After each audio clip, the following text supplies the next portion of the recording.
Ang amoy ng matapang na Lysol at alkohol sa ospital ay tila nanuot na sa ilong ko sa loob ng 20 araw. Ako si Rosa.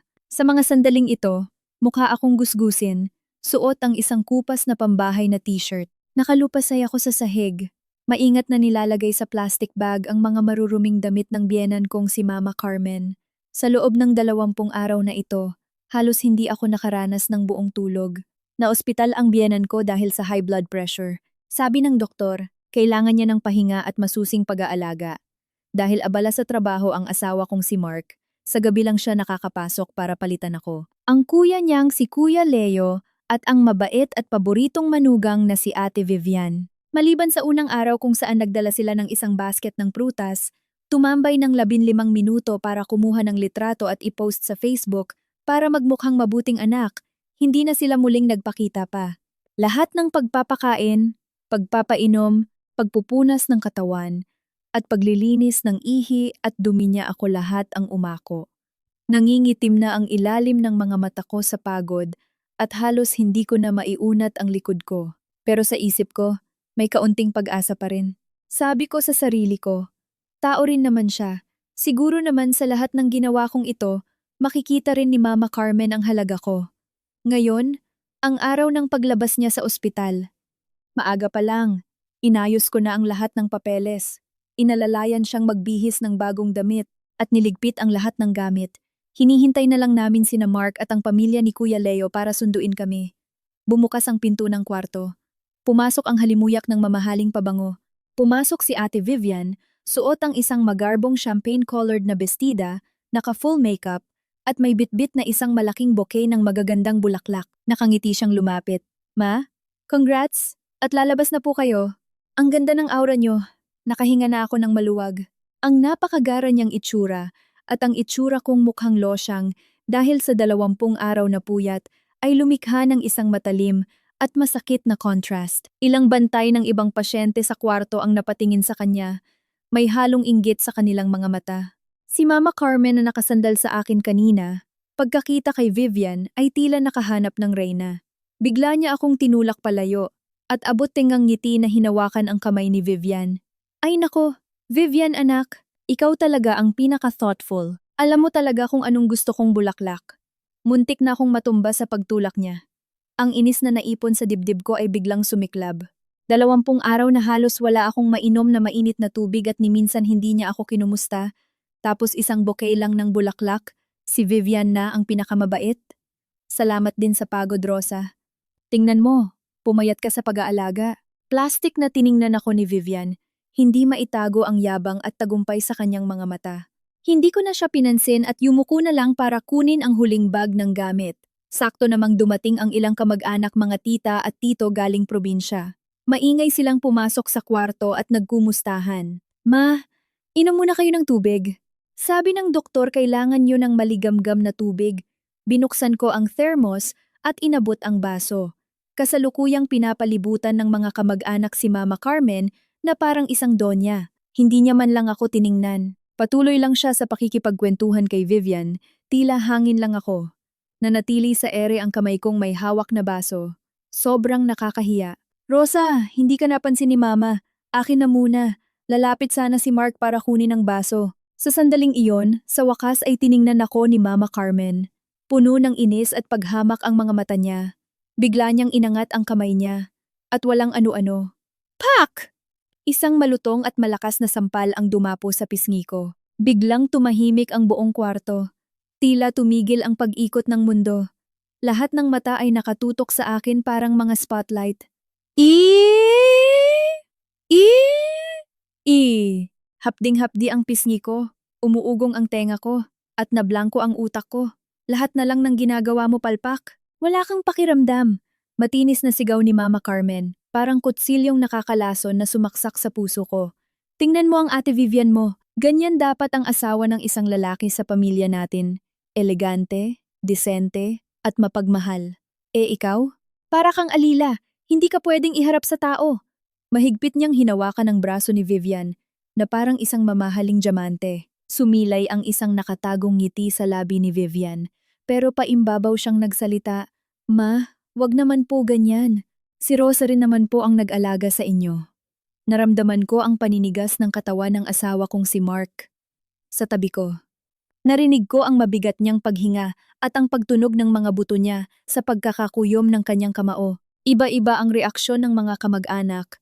May nagulat, may nahiya, pero karamihan ay palihim na natutuwa. Matagal na nila akong hindi gusto. Isang probinsyanang walang yaman at walang koneksyon.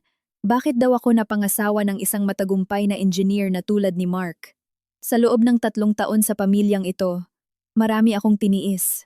Ang pambabastos ng biyenan ko, ang pang-aapi ng hipag ko, at ang mga tsismis ng kamag-anak.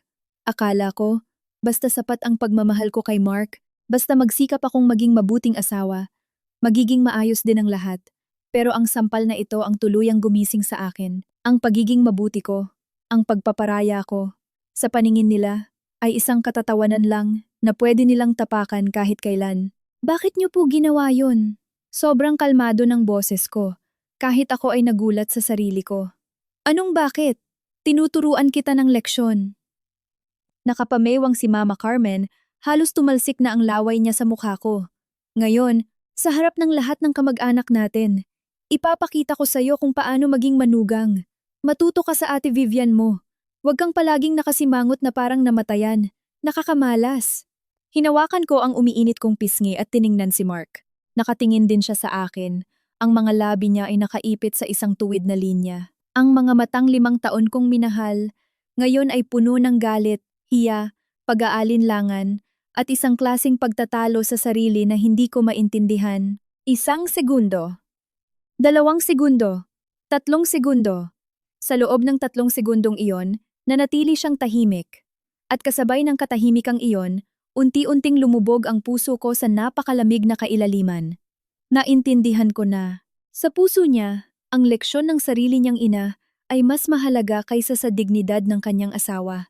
Ngunit nang malapit nang mamatay ang huling pag-asa sa puso ko, biglang gumalaw si Mark. Humakbang siya paharap, parang isang pader na matibay na humarang sa pagitan namin ng kanyang ina. Ma, hindi ganoon kalakas ang boses niya, pero sa tahimik na kwarto, parang kulog itong umalingaw-ngaw. Tapos na ba kayo? Natigilan si Mama Carmen. Halatang hindi niya inaasahan ang reaksyon ng dati masunurin niyang bunsong anak. Mark, anong ibig mong sabihin? Tinutulungan lang kitang turuan ng asawa mo. Hindi kailangan ng asawa ko ng ibang tao para turuan siya ng leksyon. Matalim at malamig na parang yelo ang bawat salita ni Mark. Pagkatapos, bigla siyang humarap at hinawakan ang kamay ko. Mainit at mahigpit ang hawak niya. Tiningnan niya ang namumula kong pisngi, at biglang namula ang mga mata niya. Rosa, masakit ba? Parang gripo na biglang bumuhos ang mga luha ko, pero pilit ko itong pinigilan at matigas na umiling. Huminga ng malalim si Mark, humarap, at matalim na tiningnan ang mga kamag-anak sa kwarto. Mga tito, tita, pasensya na po, cancelled na po ang pa-welcome party ngayong araw. Mark, tili ni Mama Carmen, nasisiraan ka na ba? Nandito ang lahat. Kaya nga po dahil nandito ang lahat, may mga bagay na kailangang linawin. Nakakatakot ang pagiging kalmado ng boses ni Mark. Tiningnan niya si Kuya Leo na gulat na gulat.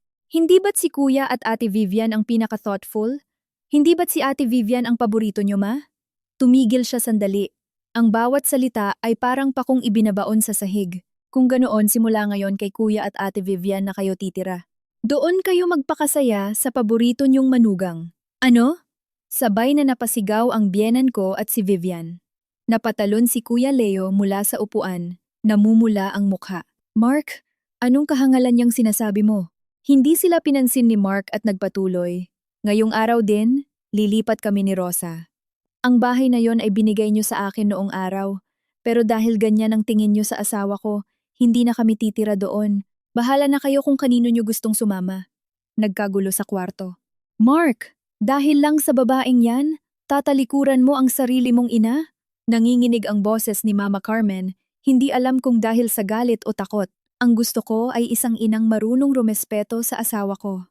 Hinigpitan ni Mark ang hawak sa akin habang nakatingin sa kanya.